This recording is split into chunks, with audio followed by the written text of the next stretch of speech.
1970년대 학교 운동장에서나 볼 법한 약간은 구닥다리 같은 표제요. 기억나시나요?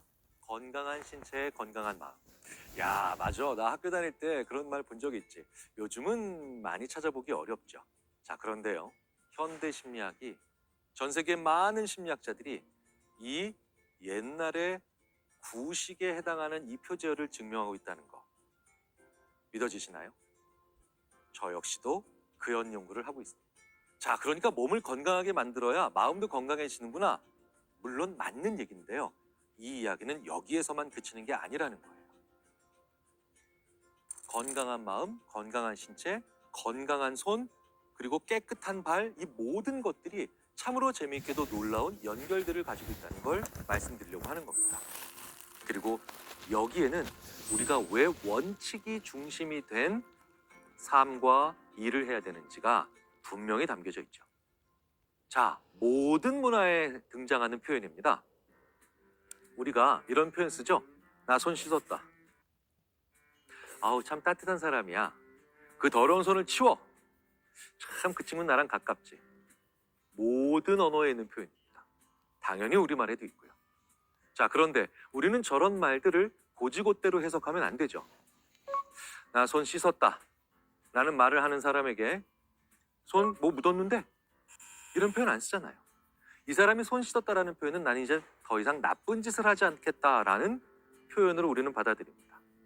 그 사람 참 가슴이 따뜻해. 아, 그래? 코로나 걸렸대? 이런 얘기 하지 않죠. 그 사람 참 온화하고 그 다음에 착한 사람이란 뜻입니다. 그 친구 나랑 제일 가깝지? 야, 너 서울 사는데 걔는 외국 살잖아. 이런 얘기 안 물어봅니다. 자, 물리적인 몸의 상태인데 굉장히 재미있게도 심지어는 도덕적인 개념까지 연결이 되죠. 왜 이런 표현이 모든 언어에 있을까요? 우리는 실제로 신체의 상태, 그리고 신체를 둘러싸고 있는 주변의 상황, 이런 것들과 정말 정신적인 혹은 심지어 가치나 도덕과도 연결을 시키는 아주 재미있는 생각들을 하고 있기 때문입니다.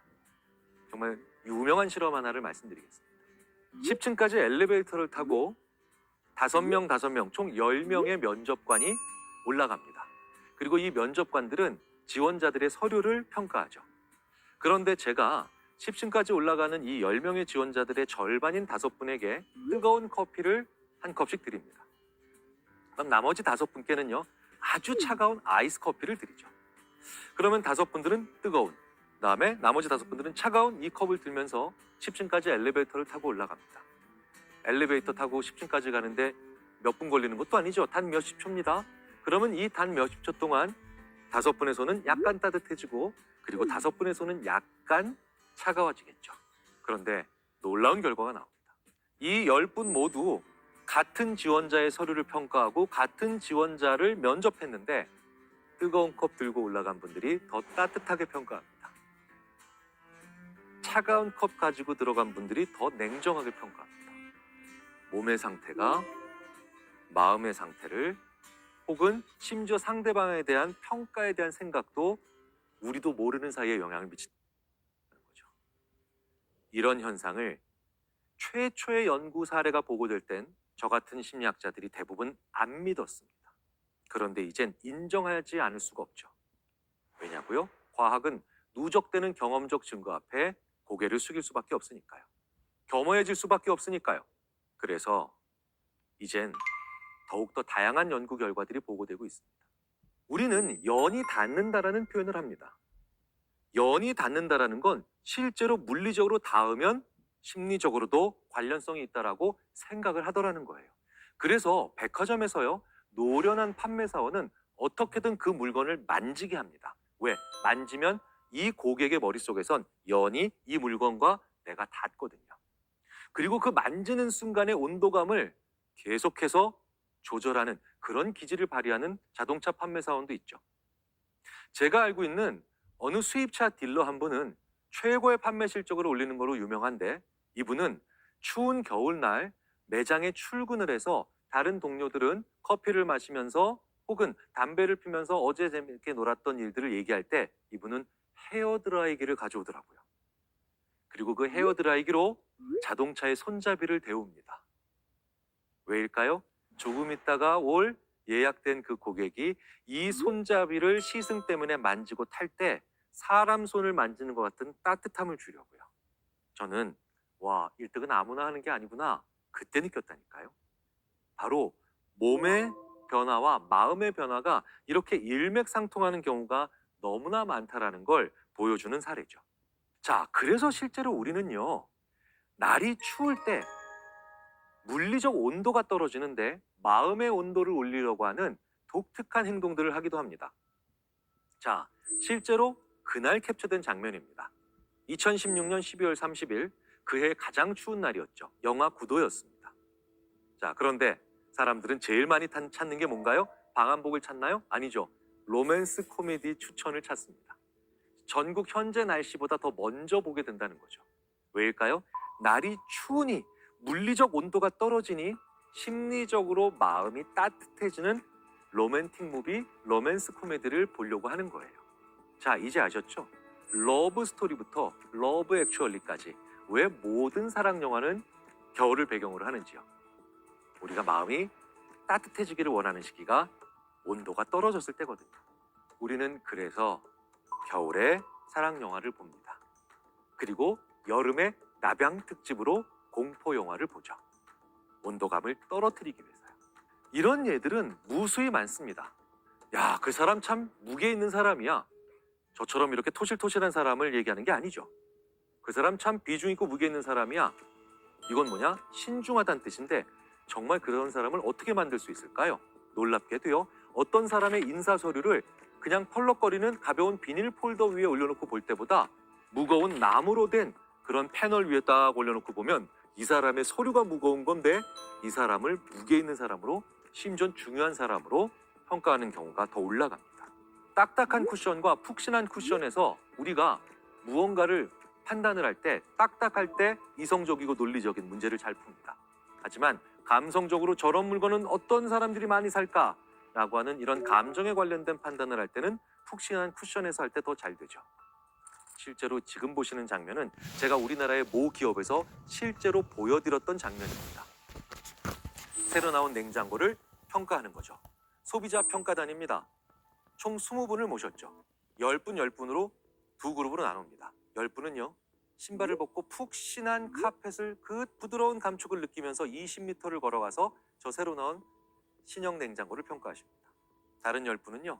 차디찬 마룻바닥을 당연히 신발을 신고 뚜벅뚜벅 그 소리를 들으면서 이 똑같은 거리인 20m를 걸어 들어가서 저 똑같은 냉장고를 평가하죠. 이렇게 차가운 마룻바닥을 20m 뚜벅뚜벅 소리를 내며 자기 발걸음 소리를 들어가며 20m를 걸어가 저 냉장고를 평가하시는 분들은 제일 먼저 보는 게 얼마나 많은 전기를 소모하느냐를 봤습니다. 그리고 두 번째로 냉장 효율을 보시더군요. 하지만 이 푹신한 카펫을 그것도 맨발로 그 감촉을 느끼면서 같은 거리인 20m를 걸어가서 저 신형 냉장고를 평가한 저분들은 제일 먼저 열어본 곳이 바로 가장 냉장고에서 감정적인 정서적인 공간인 홈바부터 열어보시더라고요. 왜? 사람들은 자기한테 가장 정서적으로 중요한 걸 홈바에 넣어 놓으니까요. 우리 몸의 상태는 늘 우리에게 많은 영향을 미칩니다. 그래서 더러운 곳엔 더러운 생각밖에 나올 수밖에 없습니다. 그리고 심지어는 더러운 짓을 하면 우리는 낭비를 하기도 하죠. 손으로 악플을 달게 합니다. 손으로 악플을 달게 하면 심지어 그냥 이건 실험입니다. 당신이 누군가를 비난하는 것도 아니고 지금 저희들이 확보해 놓은 그 악플을 한번 가상의 공간에 넣어 주십시오. 이건 당신이 나빠서가 아니니 전혀 죄책감 가지실 필요가 없고요. 그럼에도 불구하고 이렇게 인위적 상황에서 그냥 내 과제를 수행하는 걸로 악플을 입력한 사람들은요.